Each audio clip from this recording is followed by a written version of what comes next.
Economic development is concerned with the structure of a society's economy and the predominant methods of production of goods and services. At the same time, development also implies certain social and demographic characteristics. While development is a continuous process, countries can be grouped according to their relative level of development. The social scientists and geographers generally use the terms developed or and more developed and developing or less developed to describe countries at more advanced and earlier stages of development, keeping in mind that in reality the distinction is not absolute.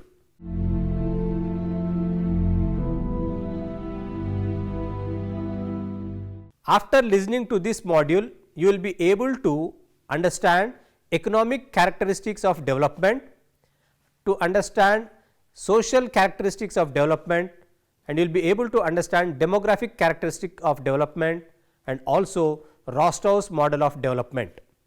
The World Development Report produced annually by the World Bank contains a compilation of world development indicators.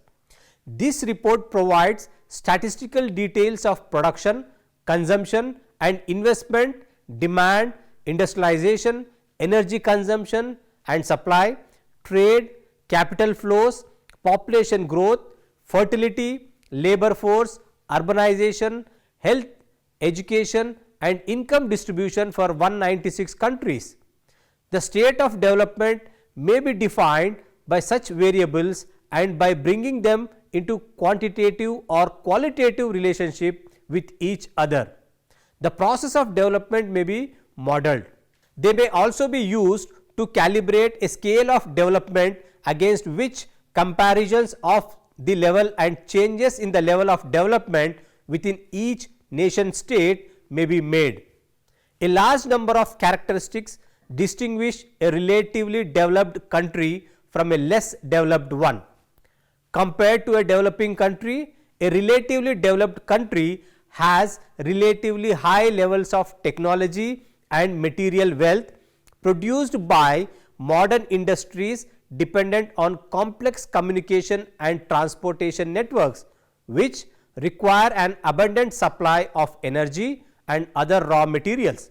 The goods and services generated by these industries in relatively developed countries can be sold to consumers who have relatively high salaries earned as productive factory and office workers. The productivity is enhanced by a relatively extensive education system which produces a high degree of literacy in the society and by relatively extensive health and welfare systems. As a result, more developed countries are characterized by relatively low rates of birth, growth and infant mortality in general. Developed countries stand in easy contrast to underdeveloped, less developed or developing world. Underdevelopment from a strictly economic point of view suggests the possibility of desirability of applying additional capital, labor or technology to the resource base of an area to permit the present population to improve its material well-being or to allow populations to increase without deterioration in their quality of life.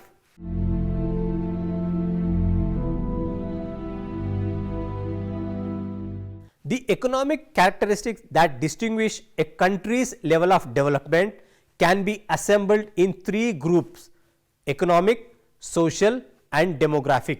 There are several important indicators which are generally used to measure the economic development of a nation or region. These indicators include average income of the people, structure of the economy, production per workers, access to raw material and availability of consumer goods. Coming to per capita income, in general, the more developed a country's economy, the higher the average income of its residents. A worker in a relatively developed country is likely to earn more money than that of a worker in a less developed country. In the developed countries, the higher level of consumption supports the expansion of industries that produce the desired goods and services. The measurement of per capita income is, however, a difficult task. Moreover, per capita income does not take into account exchange of services not performed for wages and compensation. Consequently, the figure usually employed to compare the income of different countries is the gross national product, which we call it as GNP. This is the value of the total output of goods and services produced in the country in a given time period. The difference of GNP per capita between the developed and developing countries is high and increasing. For example, in any countries of Europe and Canada and USA, the GNP is over $20,000 per year compared to about $100 for many countries in Africa. For example, Ethiopia, Niger, Somalia, and below $2,050 in Bangladesh, Bhutan and Nepal. The income needed to purchase goods and services in relatively developed countries is generated through a distinctive economic structure. A nation's economy can be divided into 5 sectors: primary, secondary, tertiary, quaternary and quinary. The developed countries are characterized by a low percentage of primary sector workers, while in the less developed countries, primary sector is more pronounced and most of the workforce is dependent on agriculture. Coming to productivity, the productivity or output per worker is higher in those countries in which most of the people are engaged in the secondary, tertiary and quaternary sectors than those in countries dominated by primary sector economies. Workers in economically developed countries are more productive because they require less time to make a particular product, with most of the work done by machine rather than manually. The workforce can turn out a large quantity of products, resulting in larger amount available for people to consume and a large variety of products that can be made. Output can be measured by the value added in manufacturing, which is the gross amount of value of the product minus the raw material and energy cost. The value added per worker may be 30 times more in relatively developed countries than that in the developing countries. Coming to third point, that access to raw material. The development of an industrial economy requires proximity to raw material.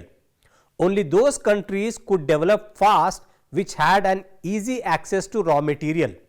In the 20th century, the United States and Russia became the 2 most important industrial powers in the world, simply because they have a wide variety of raw materials needed for production. Many of the newly independent states of Africa and Asia have important raw materials that have been sold to the relatively developed countries for low prices. As some raw materials become more scarce, less developed countries possessing them can charge higher prices. Coming to commercial goods, in general, people in a relatively developed country will produce more material goods than people in developing country. Material goods are the goods manufactured in the factories of relatively developed countries as a result of demand generated by the relatively high salaries paid to workers in the factories and offices.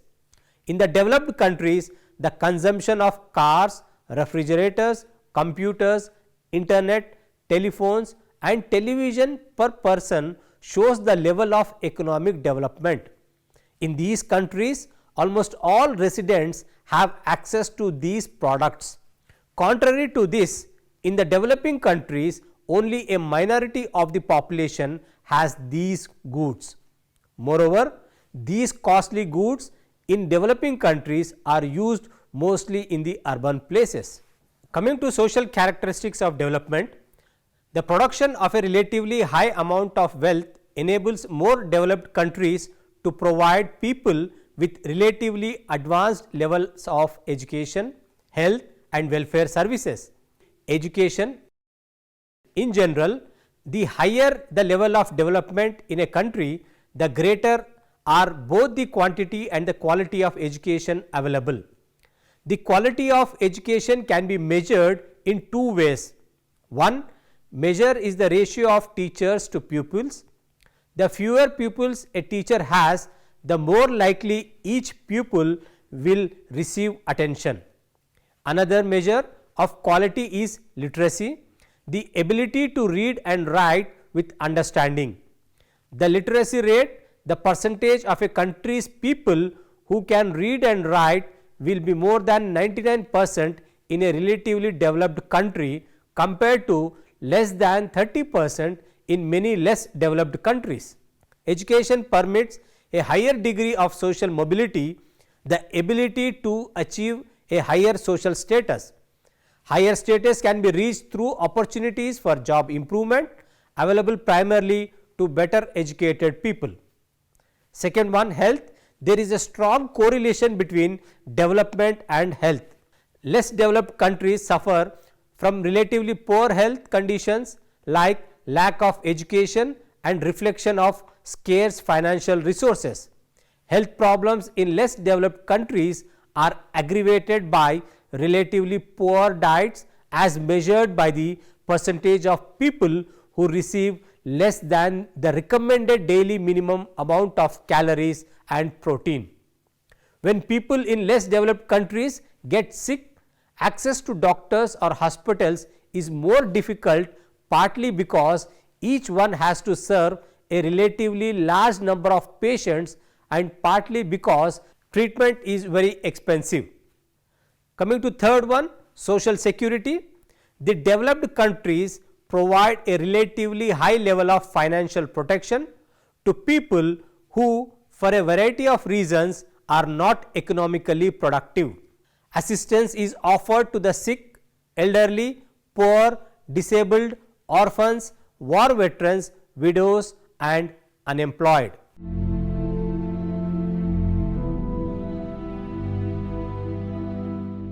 The general demographic attributes of the developed and developing countries are different.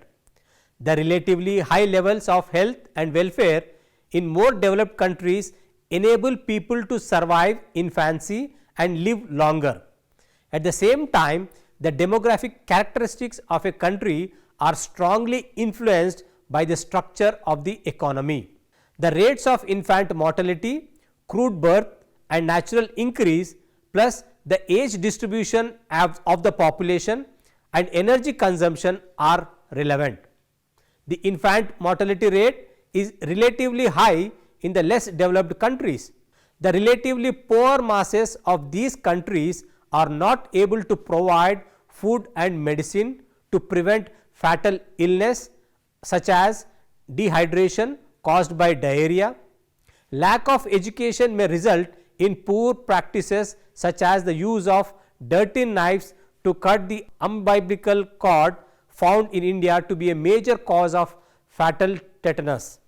Natural increase rate, that is the difference between the crude birth rate and the crude death rate, is relatively high in the developing countries.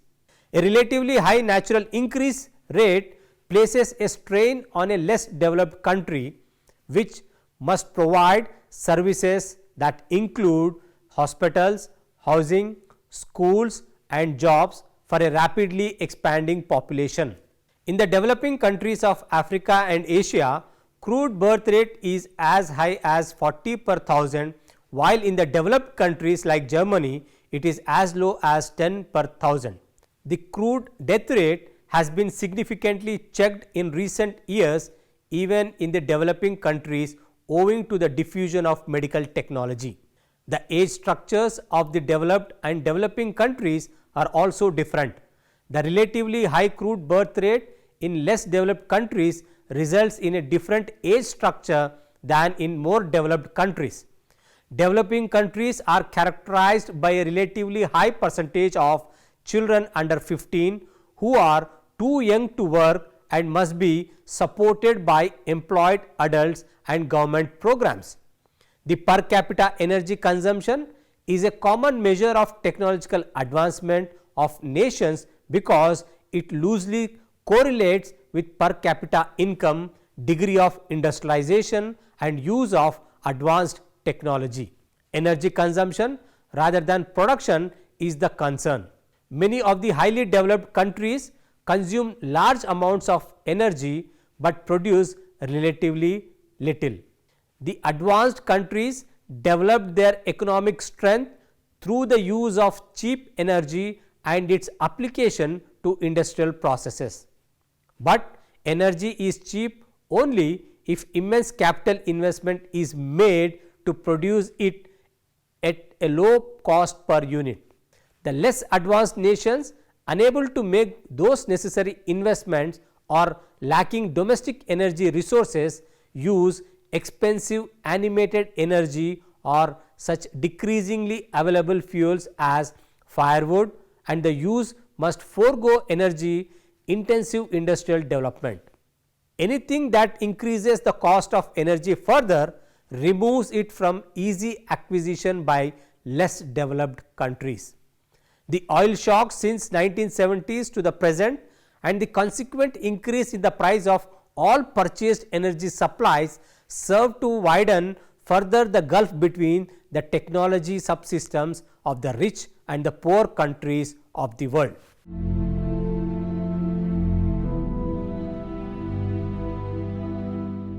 The American economic historian Walter W. Roscoes postulated a 5-stage sequence of economic and social development through which he argued all societies may pass.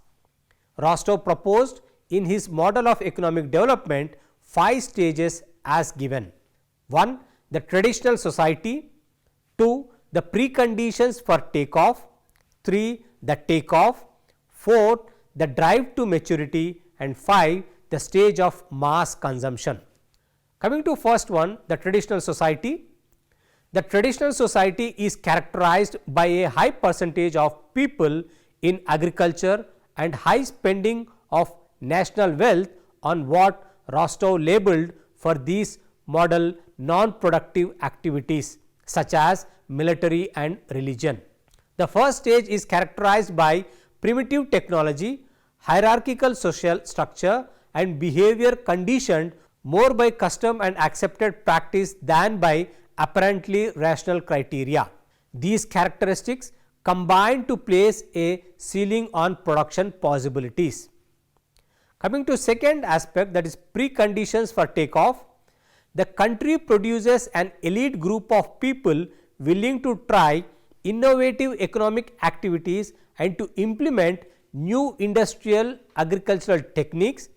National investment is concentrated in transport and other infrastructures needed for the ultimate increase of productivity. The second stage emphasized a size in the rate of productive investment, a start on the provision of social and economic infrastructure, the new emergence of a new economically based elite and an effective centralized national state. Coming to third one, the takeoff. Rapid growth is generated in a limited number of sectors such as textiles, railways or dairy products. The country undergoes a form of industrial revolution with a rapid series of technical advances in a few industries. The takeoff stage has been described by Roscoes as the great watershed in the life of modern societies. It is a period of around 10 to 30 years during which growth dominates society, the economy and the political agenda and investment rises, especially in the leading sectors of manufacturing industry. Self-sustaining growth results in the drive to maturity stage. Coming to fourth one, the drive to maturity. Modern technology is applied to a wide variety of industries. Labor becomes more skilled and specialized. Basic industries in addition to those from the takeoff period grow. Characterized by diversification as most sectors grow, imports fall and productive investment ranges between 10 and 20% of national income. Coming to the last stage, that is the stage of mass consumption. The economy shifts from production of heavy industry such as steel and power to consumer goods like cars, TV sets, computers and refrigerators.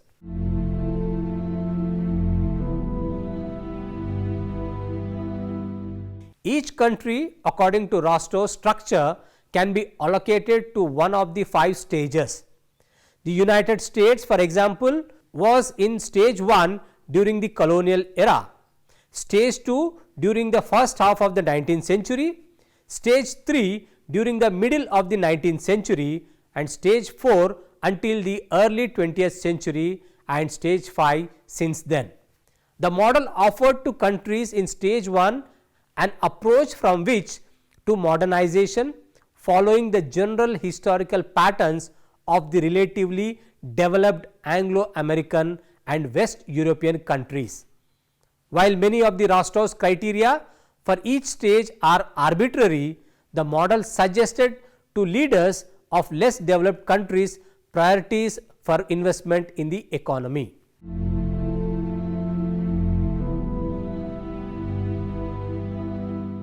Roscoes' optimistic projection for economic development was based on 2 factors. First, the relatively developed countries of Western Europe and Anglo-America had been joined by others in East Europe and Asia. If it could become more economically developed, why not other countries? Second, many less developed countries contained an abundant supply of raw materials. The countries could use those raw materials to generate the takeoff stage in economic development. The most notable example has been the development efforts of Southwest Asian countries using revenues from oil sales. Obstacles in the 1980s, the hope that all less developed countries could achieve the advanced stages of Roscoes' development model has faded. Less developed countries face 2 fundamental obstacles. First one, resource distribution, and second one, the market stagnation. So, coming to first one, that is resource distribution, resources are not distributed uniformly among less developed countries. The developing countries are divided between the haves and have-nots in terms of resources available. The Middle East countries have successfully moved to more advanced stages of development on the basis of oil revenues, but other developing countries have found that prices of their raw materials did not increase as rapidly as the cost of industrial products imported from more developed countries. In addition, less developed countries must pay higher prices for energy just as more developed countries do. Coming to second one, market stagnation. The world market for many products is expanding less rapidly than in the past. Relatively, developed countries have limited growth in population, consumer purchasing power and market size. Less developed countries must therefore generate markets at home or in other less developed countries where consumers do not have adequate incomes to pay for manufacturing goods. In view of changing world conditions, some developing countries reject the Roscoes development model and other similar models that emphasize emulation of Western development patterns.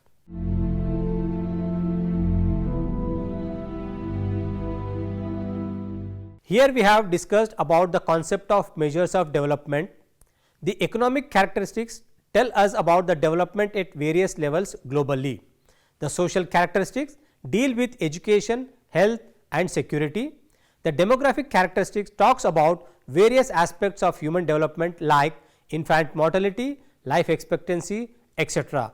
Roscoes model explains about 5-stage sequence of economic